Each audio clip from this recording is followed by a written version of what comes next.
आज का हमारा टॉपिक है इफ़ेक्ट्स ऑफ करंट। इससे पहले हमने पढ़ा कि जब भी करंट जो है वो किसी भी कंडक्टर में से करंट को फ्लो करवाने के लिए क्या करना पड़ता है। आज हम पढ़ेंगे कि जब ये करंट यानी कि फ्लो ऑफ इलेक्ट्रॉन्स या मूविंग इलेक्ट्रॉन्स किसी कंडक्टर या इलेक्ट्रोलाइट में से गुजरते हैं तो किस किस्म का इफ़ेक्ट प्रोड्यूस होता है। जब ये इलेक्ट्रॉन्स या इलेक्ट्रिक करंट जब भी कंडक्टर में से गुजरता है तो दो किस्म के इफ़ेक्ट्स प्रोड्यूस करता है, एक हीटिंग इफ़ेक्ट और एक मैग्नेटिक इफ़ेक्ट। यानी कि कंडक्टर हीट भी हो जाता है जैसा कि हमने पिछले जो है वो लेक्चर में देखा था, और कंडक्टर जो है वो उसके गिर्द मकनातीस भी बन जाता है। मैग्नेटिक इफ़ेक्ट भी होता है इलेक्ट्रिक करंट का। हीटिंग इफ़ेक्ट के बारे में हमने पिछले लेक्चर में बात कर ली थी कि जब इलेक्ट्रॉन्स फ्लो करते हैं तो ये मेटल के एटम्स के साथ टकराते हैं और हर कोलिजन या टक्कर के नतीजे में ये अपनी काइनेटिक एनर्जी मेटल एटम्स को दे देते हैं, जिसकी वजह से मेटल के जो एटम्स हैं उनका एम्पलीट्यूड ऑफ वाइब्रेशन बढ़ जाता है और उस एम्पलीट्यूड ऑफ वाइब्रेशन को ही हम जो है वो हीट कहते हैं। यानी कि हीट का मतलब ही ये है कि मॉलिक्यूल्स या एटम्स हरकत कर रहे हैं। तो अगर मॉलिक्यूल्स की हरकत को तेज़ कर दिया जाए तो इसका क्या मतलब है, टेम्परेचर ऑफ द कंडक्टर बढ़ जाता है।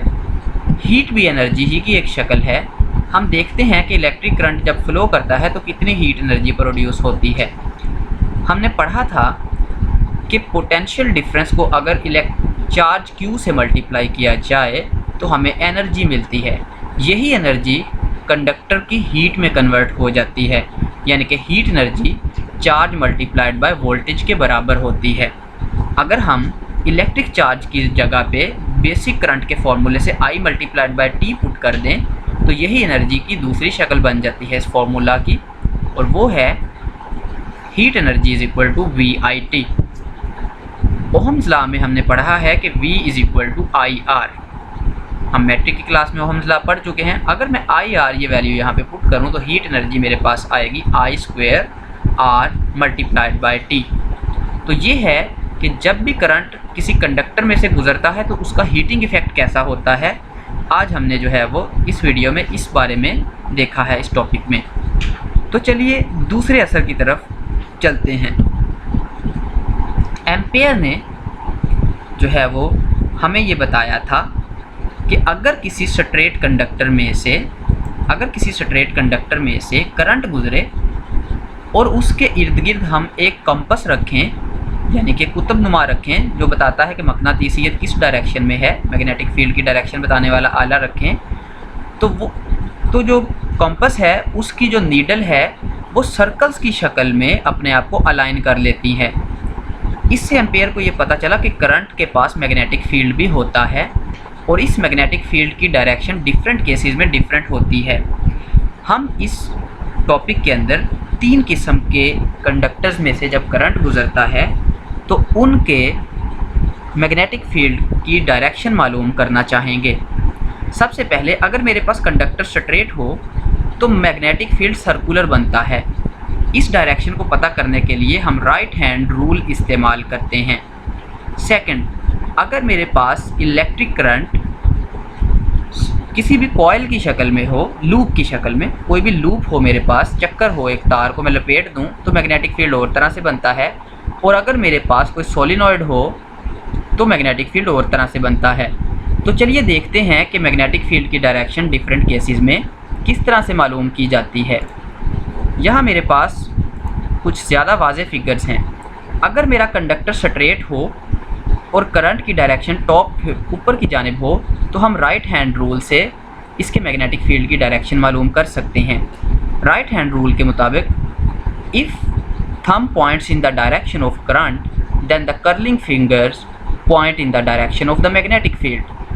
अंगूठे को करंट की डायरेक्शन में करें और फिंगर्स को रोल करें तो यही जो है वो direction of circular magnetic field है। यहाँ पे magnetic field counter clockwise direction में है। अगर इलेक्ट्रिक करंट डाउनवर्ड डायरेक्शन में हो तो हमारा मैग्नेटिक फील्ड क्लॉकवाइज डायरेक्शन में होगा। अब हम नेक्स्ट देखते हैं कि अगर मैं लूप ऑफ कंडक्टर लूँ, यानी कि एक वायर लूँ और उस वायर को लूप में कन्वर्ट कर दूँ, उस वायर का एक चक्कर लगा लूँ तो मैग्नेटिक फील्ड कैसा बनता है। इसके लिए हम राइट हैंड रूल इस्तेमाल करते हैं। If I point my right hand thumb of my right hand in the direction of current, यहाँ भी वही रूल लगेगा। अगर मैं अपने राइट हैंड का थंब डायरेक्शन ऑफ करंट में करूँ, जैसा कि यहाँ पे किया गया है, ज़रा देखें, ये थंब जो है वो डायरेक्शन ऑफ करंट में है, then curly fingers represent the direction of magnetic field. ये भी राइट हैंड रूल ही है कि अगर थंब जो है वो बिल्कुल पीछे वाला केस ही है, if thumb points in the direction of current then curling fingers points in direction of magnetic field, और your nails represent north pole. यहाँ मैंने नॉर्थ पोल का जिक्र क्यों किया, क्योंकि आपको पता है कि नॉर्थ पोल से मैग्नेटिक फील्ड लाइंस बाहर निकलती हैं और साउथ पोल में एंटर होती हैं। तो ये जो मेरे नाखून हैं उंगलियों के, ये नॉर्थ पोल की तरफ होंगे। तो चलिए चलते हैं और देखते हैं कि किसी सोलिनॉइड में से मैग्नेटिक फील्ड की डायरेक्शन क्या होती है। लेकिन उससे पहले हम डॉट और क्रॉस कन्वेंशन को देखते हैं। अगर आपके पेज में हम पेज के ऊपर ये फिगर बनाएं, ये वाली, तो ये लूप ऑफ वायर बनाना इतना आसान नहीं होता। तो उससे बचने के लिए हम एक और तरीका इस्तेमाल करते हैं। जिस जगह पे करंट अंदर की तरफ जा रहा है आपके पेपर के, वहाँ पे हम एक क्रॉस लगा देंगे, और जिस जगह से करंट बाहर की तरफ आ रहा है हम वहाँ पे डॉट लगा देंगे। आपकी बुक में डॉट क्रॉस वाली फिगर बनी हुई है, ज़रा देखें। यहाँ पे हमारे लूप का जो है वो जो चक्कर है, जो हमारी वायर की लूप है, जिस जगह करंट अंदर की तरफ जा रहा है वहाँ क्रॉस लगा हुआ है, और जिस जगह करंट बाहर की तरफ आ रहा है यहाँ डॉट लगा हुआ है। तो आप अपना थंब जो है वो इस क्रॉस की डायरेक्शन में करें और अपनी फिंगर्स को जो है वो रोल करें, तो ये मैग्नेटिक फील्ड की डायरेक्शन अपवर्ड होगी। या आप अपना थंब बाहर की जानिब करें और अपनी फिंगर्स को रोल करें, तो मैग्नेटिक फील्ड की डायरेक्शन आपको फिर से मिल जाएगी। तो ये तो था कि राइट हैंड रूल से किसी लूप ऑफ वायर के मैग्नेटिक फील्ड की डायरेक्शन हम कैसे मालूम करते हैं। इस फिगर में जो है वो ज़रा ज़्यादा क्लियर हो रहा है ये, कि अगर आप जो है वो अपना थंब इन्वर्ट करें तो आपकी फिंगर्स जो है वो अपवर्ड हो जाएंगी। आप ये करके देख सकते हैं। तो ये है मैग्नेटिक फील्ड की डायरेक्शन। इसके बाद हमने डॉट और क्रॉस कन्वेंशन को देखा, ये ज़रा ज़्यादा क्लियर बनी हुई है figure. Cross represents then that current और मैग्नेटिक फील्ड इज़ इनवर्ड। अगर आप मैग्नेटिक फील्ड को डॉट क्रॉस से ज़ाहिर कर रहे हैं तो मैग्नेटिक फील्ड इनवर्ड होगा। अगर आप इलेक्ट्रिक करंट को ज़ाहिर कर रहे हैं तो इसका मतलब है करंट अंदर जा रहा है, और यहाँ से करंट क्या है, बाहर आ रहा है। तो ये डॉट क्रॉस कन्वेंशन से ज़रा इजी हो जाता है फिगर को बनाना। शक्ल में हमारे पास एक सोलिनॉइड दिखाया गया है। एक सोलिनॉइड जो है वो एक मेटल वायर होती है जिसे किसी सिलेंड्रिकल मेटालिक कंडक्टर के ऊपर लपेट दिया जाता है। तो इसे जो है वो हम सोलिनॉइड बोलते हैं। सोलिनॉइड और लूप में ये फ़र्क है कि सोलिनॉइड में बहुत सारी लूप्स होती हैं, इसको हम कॉइल भी बोलते हैं। तो अब हम देखते हैं कि सोलिनॉइड के मैग्नेटिक फील्ड किस तरह से बनता है। If we curl our fingers in the direction of current of a solenoid then thumb points in the direction of north pole, means thumb gives the direction of magnetic field. तो अभी हमने जो है वो अभी तक हमने मैग्नेटिक इफेक्ट ऑफ करंट पढ़ा, और हमने 3 किस्म के इलेक्ट्रिक करंट्स के लिए मैग्नेटिक करंट की डायरेक्शन राइट हैंड रूल से मालूम करना सीखी।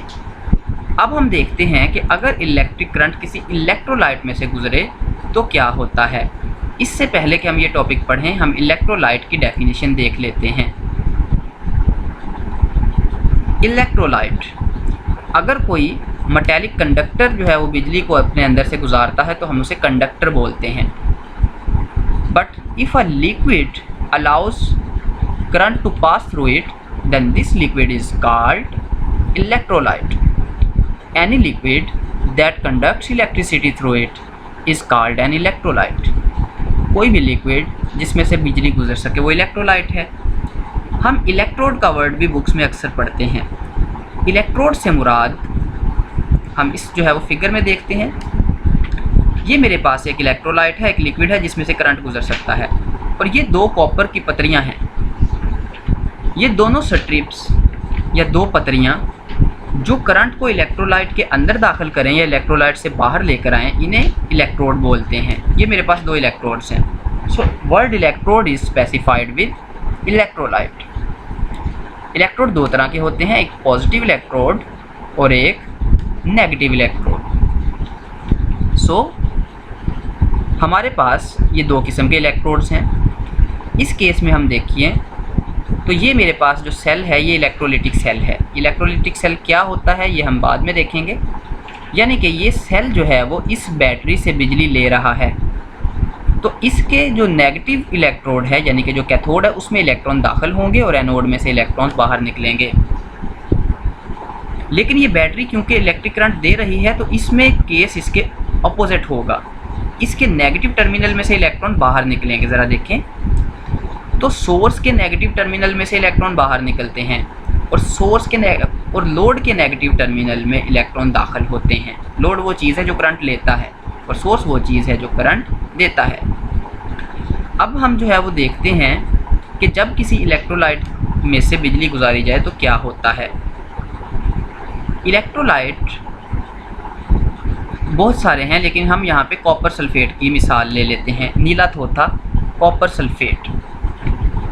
अगर हम कॉपर सल्फेट के अंदर बहुत सारा पानी मिलाएं यानी कि इसे डाइल्यूट कर दें तो इसके कॉपर पॉजिटिव और सल्फेट नेगेटिव आयंस अलग अलग हो जाते हैं। पानी डालने से ये डाइल्यूट हो जाता है तो आयंस अलग अलग हो जाते हैं। अब जब हम इस कॉपर सल्फेट में दो इलेक्ट्रोड्स डालते हैं और उन इलेक्ट्रोड्स के साथ एक सोर्स ऑफ करंट को जोड़ते हैं तो ज़ाहिर सी बात है कि जो पॉजिटिव आयन है वो नेगेटिव टर्मिनल यानी कि नेगेटिव इलेक्ट्रोड की तरफ फ्लो करेगा और जो हमारा नेगेटिव आयन है वो पॉजिटिव इलेक्ट्रोड की तरफ फ्लो करेगा। आपको पता है कि इस इलेक्ट्रोड में इलेक्ट्रॉन्स दाखिल हो रहे हैं तो ये इलेक्ट्रॉन्स यहाँ पे कॉपर के साथ मिलकर कॉपर आयंस के साथ मिलेंगे और इस पॉजिटिव टू चार्ज को न्यूट्रल कर देंगे। ऐसा करने से यहाँ पे कॉपर बन जाएगा और कॉपर इस जो है वो इलेक्ट्रोड पे जमना शुरू हो जाएगा, जबकि इस टर्मिनल में से इलेक्ट्रॉन्स बाहर को जा रहे हैं। मतलब ये कि ये वाला इलेक्ट्रोड सल्फेट आयंस के दोनों इलेक्ट्रॉन्स को बाहर निकाल देगा और यहाँ पे जो है वो कॉपर आयंस भी होंगे यानी कि यहाँ पे कॉपर के ऊपर पॉजिटिव चार्ज होगा क्योंकि यहाँ से इलेक्ट्रॉन्स बाहर जा रहे हैं तो कॉपर पे पॉजिटिव चार्ज आ जाएगा और उस पॉजिटिव चार्ज को ये सल्फेट वाले जो इलेक्ट्रॉन्स हैं वो कॉपर में चले जाएंगे। तो जब ये दोनों मिलेंगे तो यहाँ पे कॉपर सल्फेट बनने लग जाएगा और वो सॉल्यूशन में शामिल हो जाएगा। इससे हमारा जो कॉपर सल्फेट है उसमें कॉपर और सल्फेट आयंस की जो कंसंट्रेशन है वो कम नहीं होगी।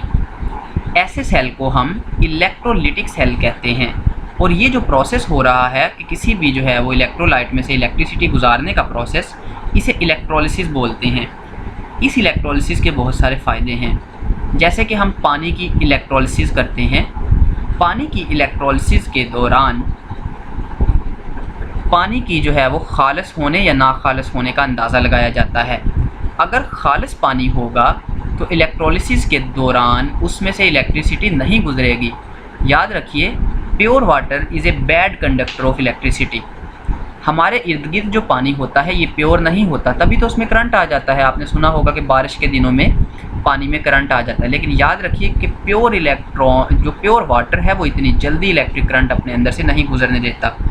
This is the basis for electrolysis of water.